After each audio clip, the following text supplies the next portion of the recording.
Hello everyone, welcome to your education. और हम कर रहे हैं यूपीएसआई के हिंदी के पीवाईक्यू।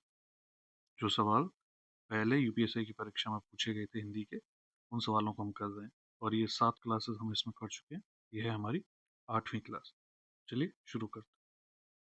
तो पहला सवाल है कि पद्मावत किसकी रचना है। तो पद्मावत रचना है आपकी मलिक मोहम्मद जायसी की। और इसे किस भाषा में लिखा गया है?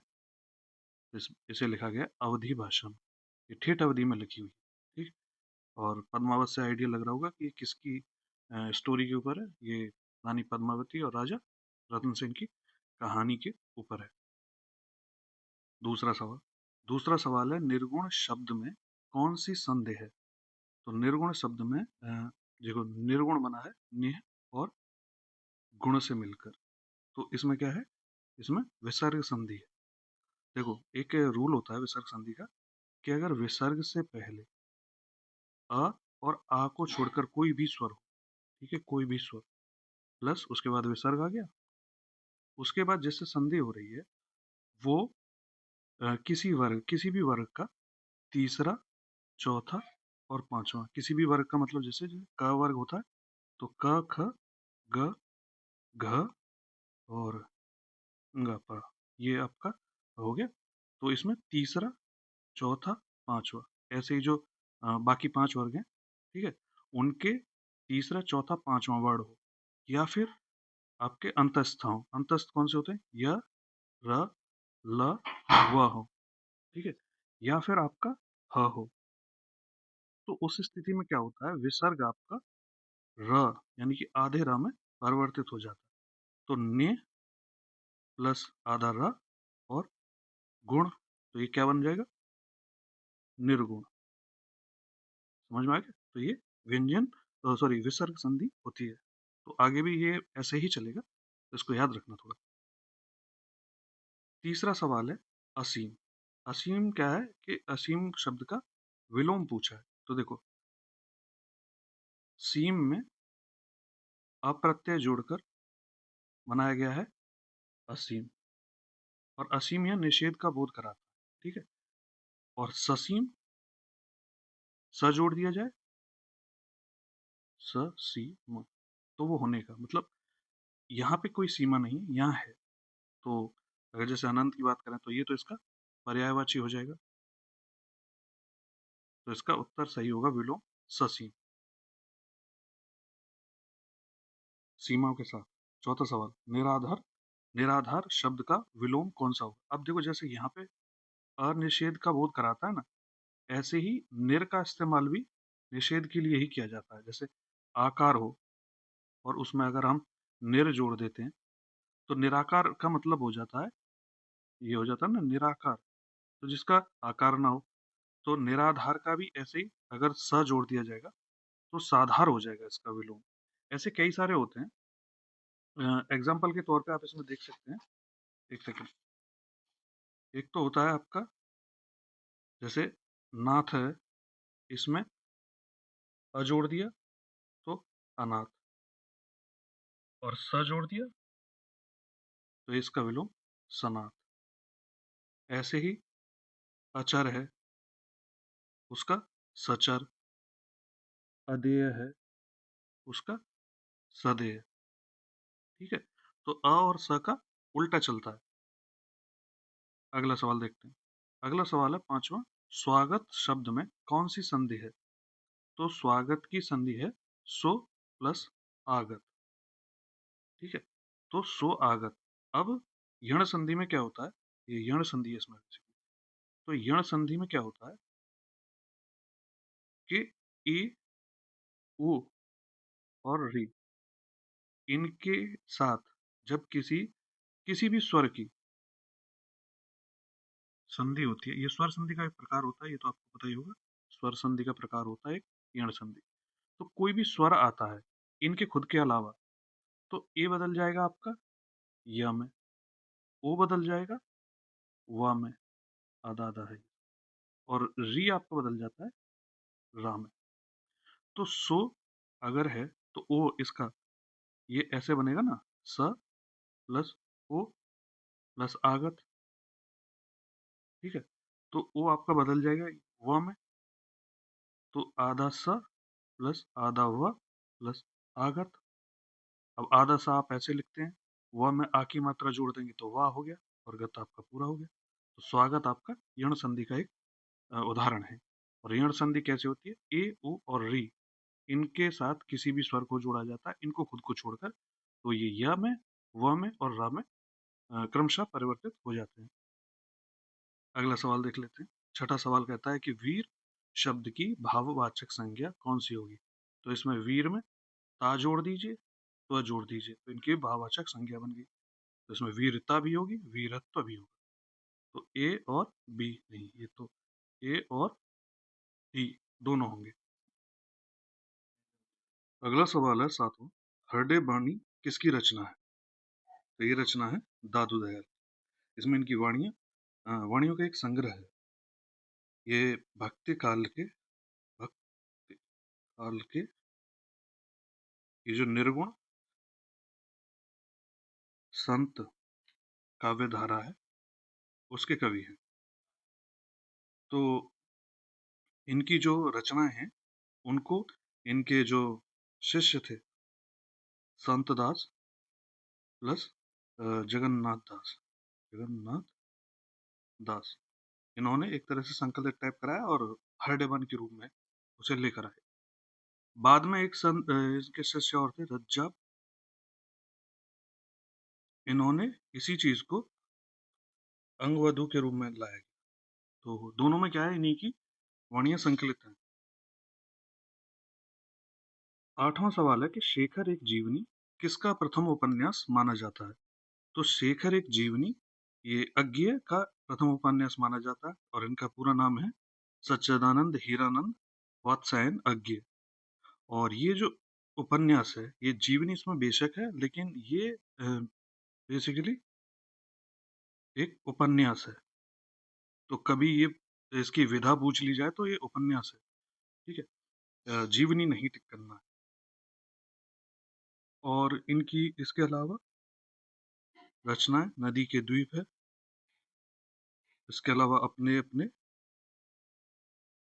अजनबी है, और एक है कितनी नाव में कितनी बार, कितनी नाव में कितनी बार, ये भी इन्हीं की रचनाएं हैं। तो थोड़ा सा कुछ कुछ जानते चलिए, एक साथ बताएंगे तो सब खिचड़ी हो जाती है। नौवां सवाल कहता है कि इनमें से हिंदी की आद्य जननी कौन सी है? तो इससे पहले वाली जो जस्ट क्लास थी उसमें मैंने ये चीज बताई है। तो हिंदी की आद्य जननी होती है संस्कृत, ठीक है। अगला सवाल देखते हैं। 10वां सवाल कहता है कि इनमें से कौन सी भाषा द्रविड़ परिवार की भाषा है? तो भारत में दो भाषा परिवार है, उड़िया, असमिया, बांग्ला, ये सब आर्य परिवार की भाषाएं हैं। कन्नड़, तेलुगु, मलयालम मलयालम तमिल, ये सब द्रविड़ परिवार की भाषाएं हैं। तो ये भी थोड़ा सा ध्यान रखना है। अच्छा, ये आर्य में उत्तर भारत की आती है। 11वां सवाल कहता है कि इनमें से कौन सा शब्द गंगा का पर्यायवाची नहीं है? तो अमर तरंगिनी, त्रिपथका, विष्णुपदी, ये सभी भागीरथी, और क्या होता है, तो ये सब मंदाकिनी है, ये सभी माँ गंगा के पर्यायवाची हैं। पुष्प धनवा नहीं है। पुष्प धनवा कामदेव को कहते हैं। क्यों? क्योंकि वो पुष्पों का धनुष धारण करते हैं, ठीक।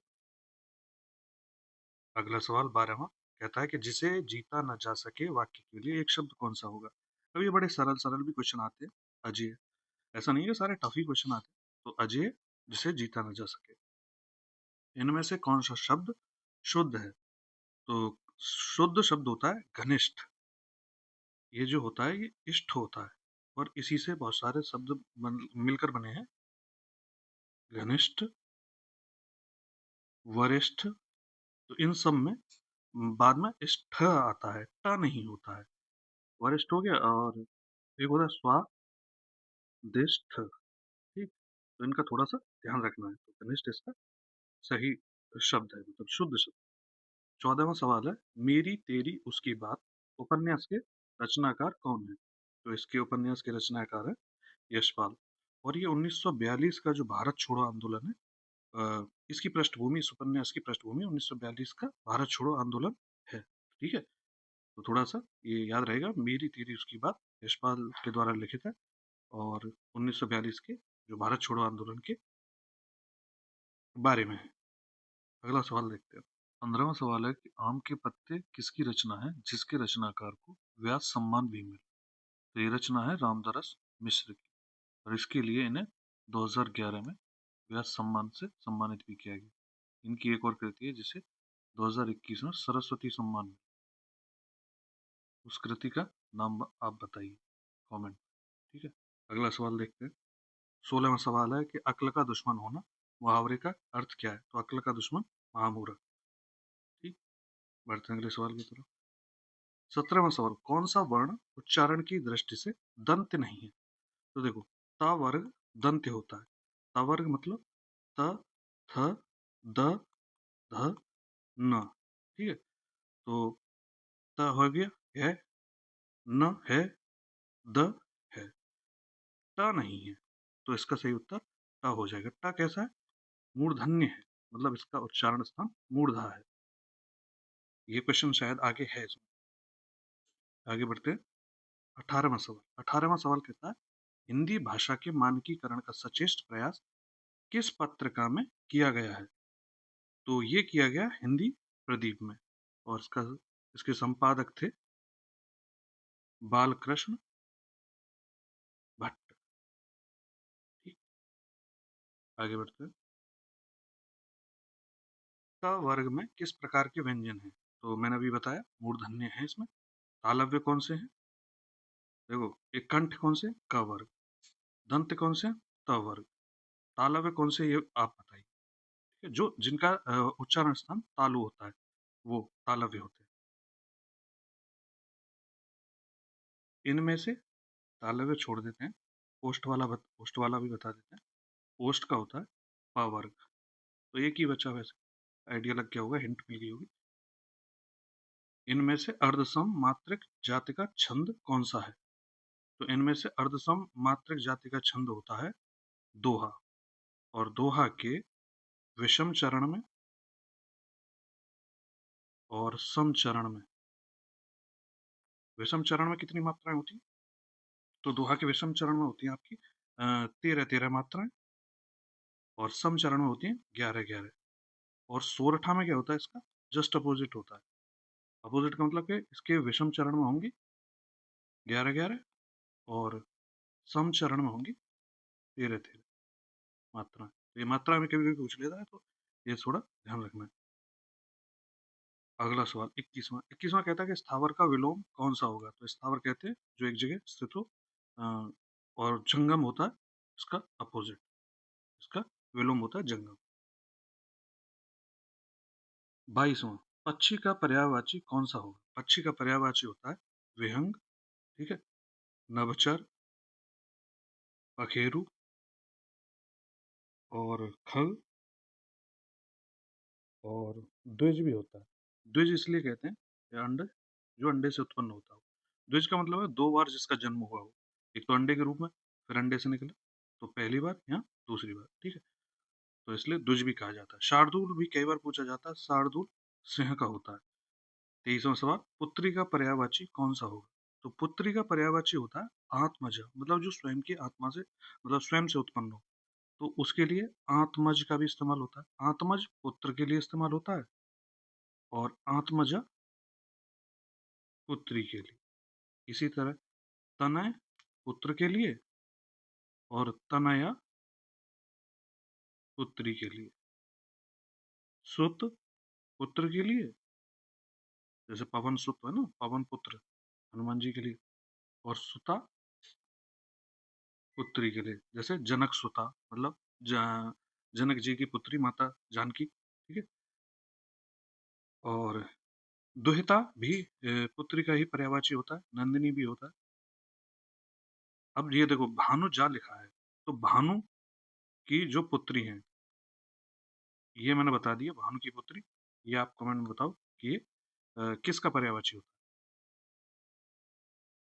24वां सवाल, विवेकी का विलोम शब्द कौन होगा। तो विवेकी जिसके पास विवेक हो, अविवेकी जिसके पास ना हो, मैंने बताया निषेध का बोध कराता है। ठीक। 25वां सवाल, अत्युक्त शब्द में उपसर्ग कौन सा है? तो इसमें उपसर्ग है आपका अति। अब देखो ये बनी कैसे, अति प्लस उक्ति।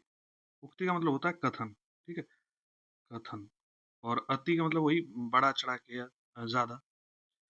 तो जब मैं इस, ये हमने करी है ना, ए और ओ और री, इनके साथ जब संधि, इनकी जब संधि होती है किसी भी अन्य स्वर से, इनको छोड़ के, तो यहाँ किससे हो रही?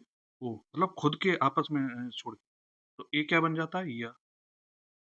और ओ बन जाता है आपका व। और री बन जाता है आपका र। ये सब याद है, ठीक है। तो जहां अति क्या बन जाएगा? अत्युक्त, ठीक है। और ये किसका उदाहरण है? ये अभी हमने पीछे पढ़ा भी है।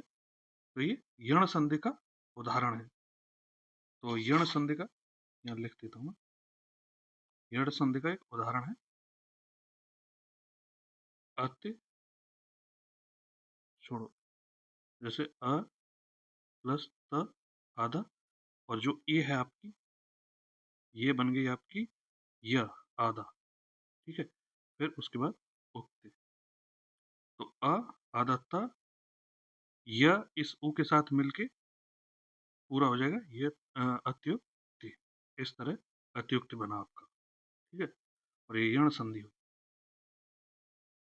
26वां सवाल, प्रत्येक रस में संचरण करने वाले भाव को क्या कहते हैं? तो ये संचारी भाव होते हैं, और ये 33 होती है इनकी संख्या। और ये मैं बता चुका हूँ ये क्या होते हैं। देखो, स्थाई अस्थाई भाव होते हैं। अस्थाई, इसका एग्जाम्पल मैंने दिया था कि जैसे आपने किसी दृश्य को देखा, उस दृश्य को देख के आप भयभीत हो गए, तो ये मुख्य भाव हो गया, ठीक है। उसके अलावा जो अस्थाई भाव आपके अंदर उत्पन्न होते हैं, जैसे कि वहां आप जम गए थोड़ी देर के लिए, मतलब ठहर गए, रोंगटे खड़े हो गए, वो सब चीजें। अब मैं बताया भी था कि अगर जम जाओगे तो ऐसे नहीं, वहीं जमे रहोगे तो भागोगे भी वहां से। तो ये अस्थाई होते हैं, और इनकी संख्या 33 होती है। अगला सवाल, 27वां, गिरधर में कौन सा समास प्रयुक्त है? तो गिरधर में है सॉरी, व्रीहि समास, बहुव्रीहि समास है। इसमें क्या होता है कि जैसे जो समासिक पद हैं, वो दोनों खंड प्रधान न होकर तीसरे का अर्थ, तीसरा अर्थ देते हैं। तो यहाँ दे रहे हैं ना, गिर को धारण करने वाले भगवान श्री कृष्ण के लिए इस्तेमाल होता है। तो बहुव्रीहि समास हो गया। 28वां सवाल कहता है कि सन्मार्ग में प्रयुक्त संधि कौन सी है? तो इसमें व्यंजन संधि भी है। देखो, सत्य प्लस मार्ग, इसको मिला के बना है सन्मार्ग। सॉरी, होता क्या है कि जैसे व्यंजन संधि में ही एक नियम होता है कि अगर क, जैसे वर्ग का पहला अक्षर क, च और ट, त, प, ये सभी अगर आते हैं और इनकी संधि होती है न या म के साथ, तो इनके इसी वर्ग का जो पंचमाक्षर होता है, जैसे प का ये इसमें दे रखा है ना त, तो त का जो पंचमाक्षर होगा न, ये उसमें बदल जाते हैं, ठीक है। न या म आने पर, इनके साथ संधि होने पर, तो स और आगे म है, तो इसलिए त होगा आपका, आधा स कर देते हैं इसको, और त जो है वो आधे न में बदला, और उसके बाद आपका मार्ग। तो स तो पूरा है, स नहीं, स और आधा न, मार्ग। इस तरह ही आपकी व्यंजन संधि हुई। अगला सवाल, 29वां, निम्न में से निम्न में से तत्सम शब्द कौन सा है? तो तत्सम जो संस्कृत के स्वरूप हैं, जो मूल हैं, और बिगड़ा हुआ उनका स्वरूप, तद्भव जो बाद में हो गए वो शब्द, ठीक है, तत्सम। तो इसमें स्वर्ण है आपका तत्सम, और इसका बाद का हो गया सोना। कुआं, ये आपका तद्भव है, और इसका कूप तत्सम है। सूरज, ये तत्सम तद्भव है, और इसका तत्सम सूर्य। कपूत, इसका कुपुत्र। ठीक, ऐसे ही सुपुत्र भी हो जाएगा और इसका सपूत हो जाएगा, तद्भव सपूत। ठीक है, तो अगला सवाल देखते हैं। अगला सवाल ये अनुच्छेद पढ़कर देने वाले हैं, इनको आप खुद से कीजिएगा क्योंकि ये हर बार बदलते हैं, रिपीट भी नहीं होते हैं, तो आप इनका खुद से प्रयास करेंगे तो ज़्यादा बेहतर रहेगा। ठीक है, हम करेंगे यहाँ से 3 क्वेश्चन लगभग इससे आते हैं। 24वां सवाल, जिस पुरुष की पत्नी साथ नहीं है, इसके लिए एक शब्द कौन सा होगा? तो विपत्नी इसका सही शब्द होता है। विधुर का मतलब होता है जिसकी पत्नी का देहांत हो गया हो। ठीक है, विपत्नी वो होते हैं जो जिस पुरुष की पत्नी साथ नहीं है, मतलब।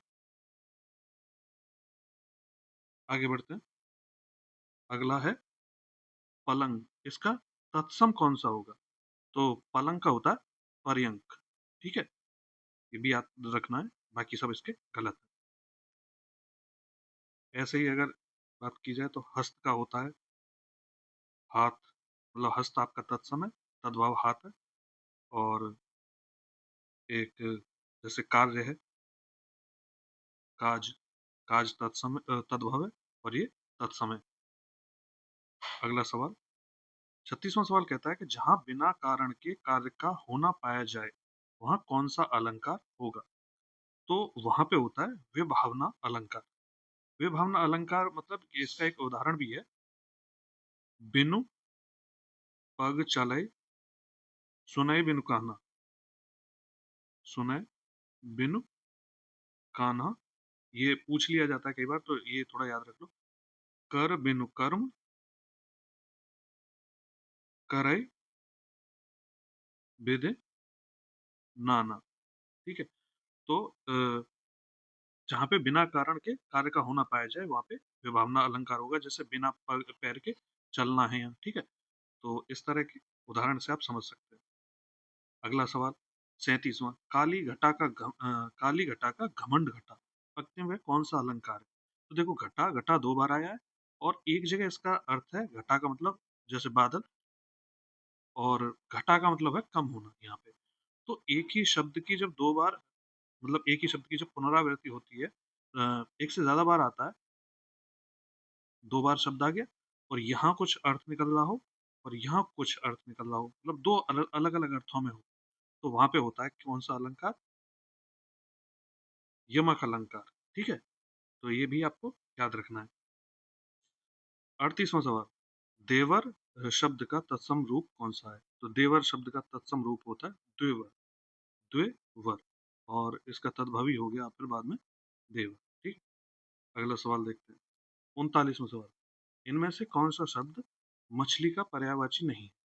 तो मछली का पर्यायवाची जलोदरी नहीं। ठीक है, एक बीमारी का नाम है। और सफरी ये आपका है, मछली का पर्यायवाची होता है। मीन होता है, मत्स्य होता है, झस होता है।